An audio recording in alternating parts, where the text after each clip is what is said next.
Page 50, a theme from Beethoven's Fifth Symphony, a very famous piece of music. At the top of the page, they're covering some notes on ledger lines between the staves. These notes are the treble clef. They're going down. Remember, middle C is one ledger line below treble clef. It's here. The two ledger lines would be an A, and then in between them, of course, would be the B. You need to know those notes, so please memorize those as quickly as possible. They show you the A flat, but all a flat does is just takes it down one note, so instead of A, it would be A flat. Okay, let's look this over because we're moving around a little bit, and I have some suggestions. This is, 6 lines long total? Treble and bass clef, 4 time signatures, so quarter note still gets a count, and there's 4 of them in a measure more or less. Let's take it one hand at a time and make sure we understand what the hands are doing. Right hand, you're starting 5th finger here, put you in this position to start. It's 1, 2, 3, 4, and then the E flat, just use the 3rd finger down here, and then going on. 1, 2, 3, 4. Okay, no big deal.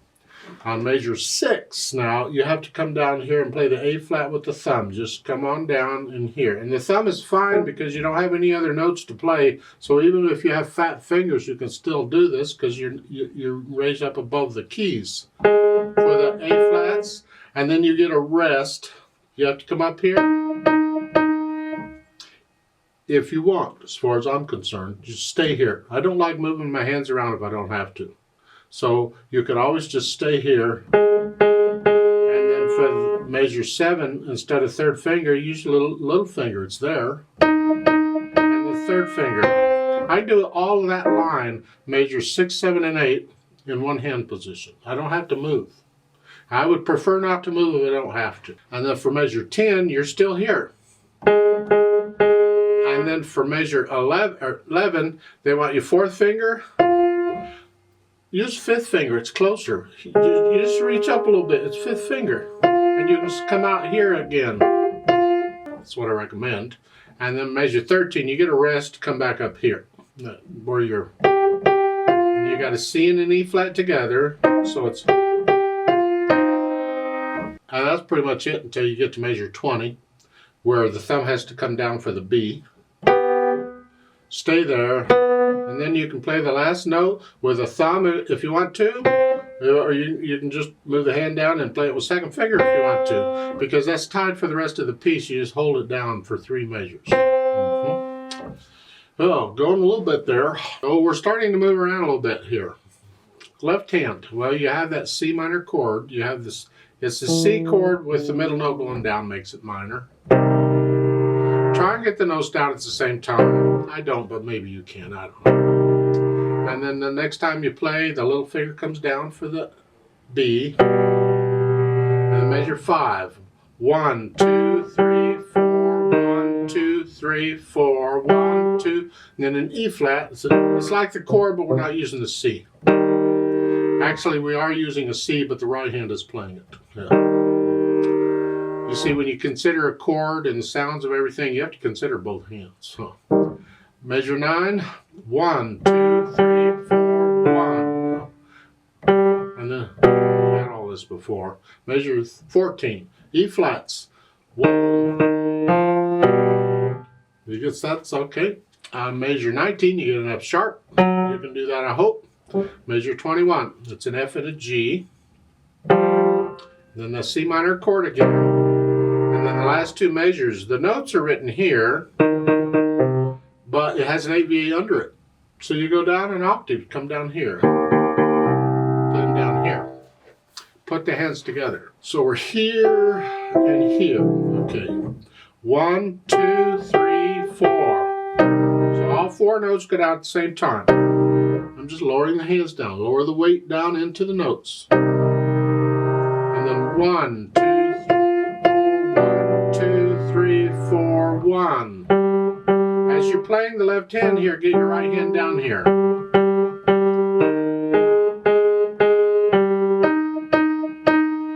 2, 3, 4, 1.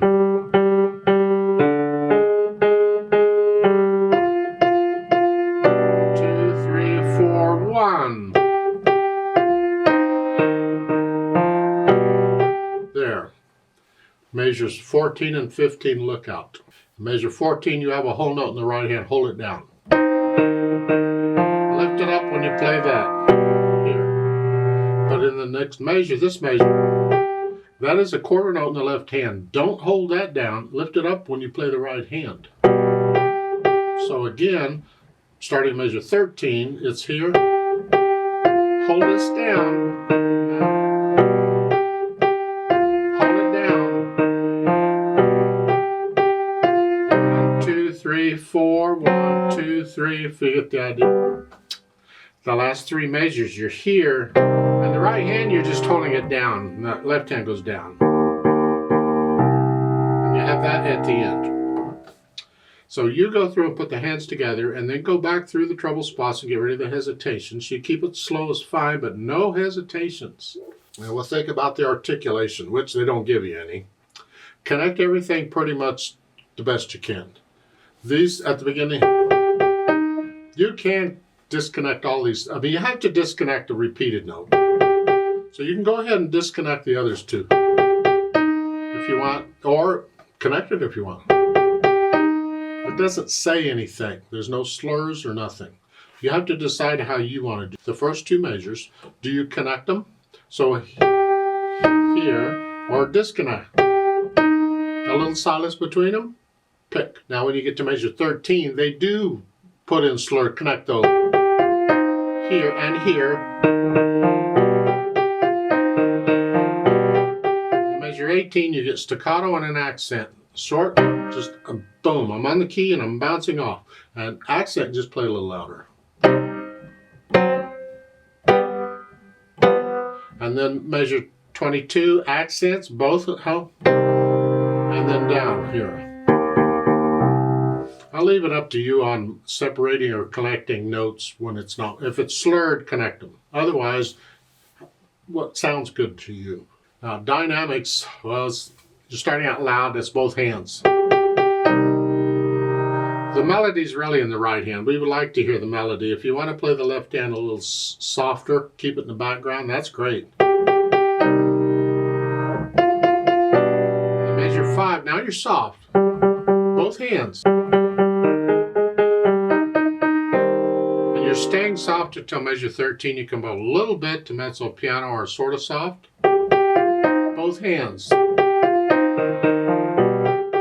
You have a crescendo in measure 15. You're going to start getting gradually louder until measure 18 when you're forte or loud. Don't get loud till measure 18. So plan, it's like a measure at a time. You're a measure 15, you're still moderately soft here. Then you can come up a little bit, a little louder. Now loud. I don't know that you need accents on a loud note. Okay, because that really makes it very loud then.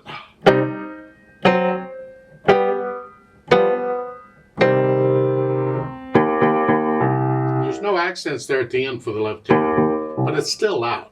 There's lots of recordings of this symphony if you want to hear the orchestra play it. You get an idea what it sounds like, what the mood is. Now the fermatas, they got them on some of these whole notes. Again, you just hold it what feels right, and then you go on. If I do it with a metronome, I'll double it and I'll hold it for 8 counts instead of 4. But you just feel right. Just make sure it's longer than 4 counts. Just let it die away, and then you start off. You don't get any more fermatas for the rest of the piece then. Speed, well, fast, whatever you think fast is. It's the feel of it, not the beat, but start at measure 5. Yeah.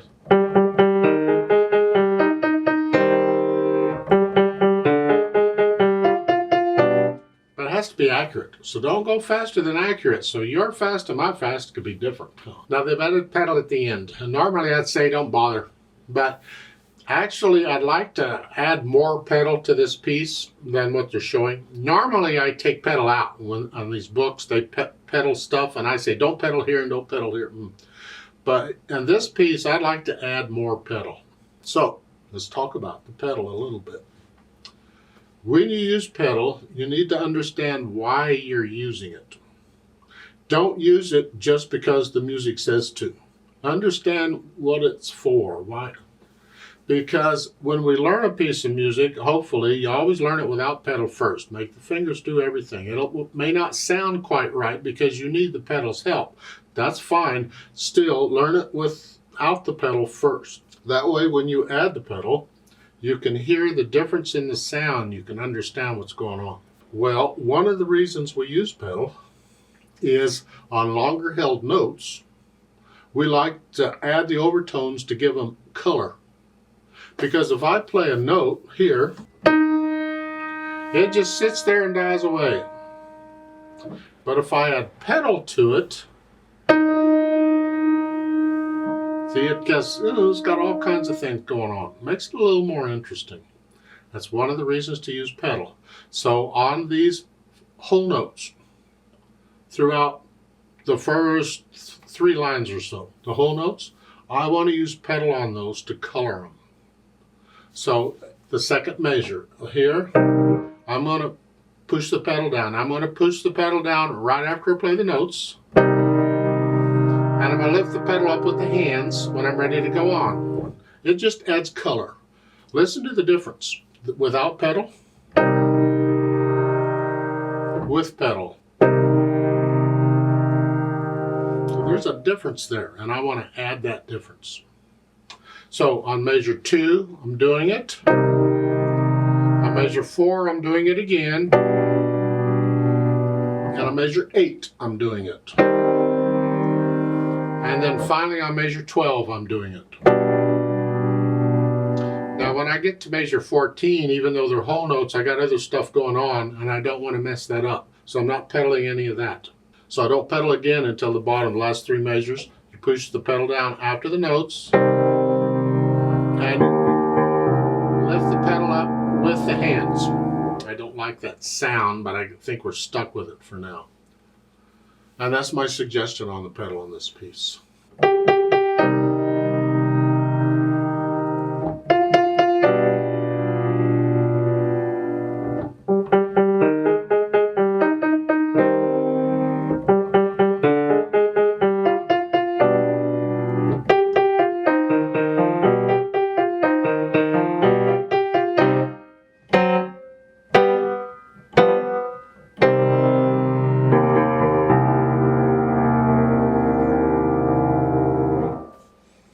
Let's play it together very slowly and check all the notes and rhythms. I'll pedal it the way I discussed it, except I'm not going to pedal the end because you can hear the notes better if I don't pedal it. But I'll pedal these other whole notes like I suggested. So I'll give us 5 counts. That's 4 because it's a 4/4 time, plus 1 because we come in on beat 2. You have a rest at the beginning. 1, 2, 3, 4, rest. 2,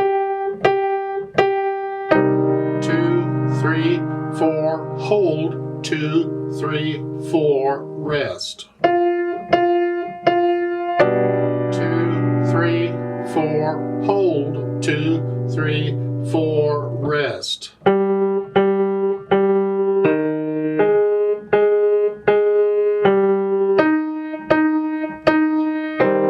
2, 3, 4, rest.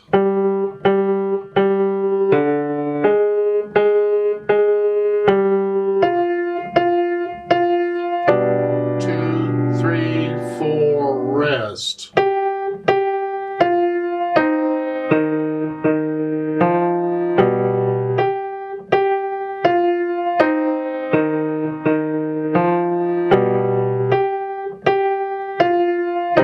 2, 3, 4.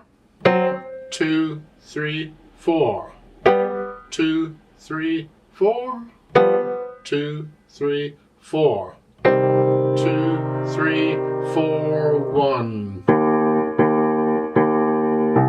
2, 3, 4, hold. 2, 3, 4, off.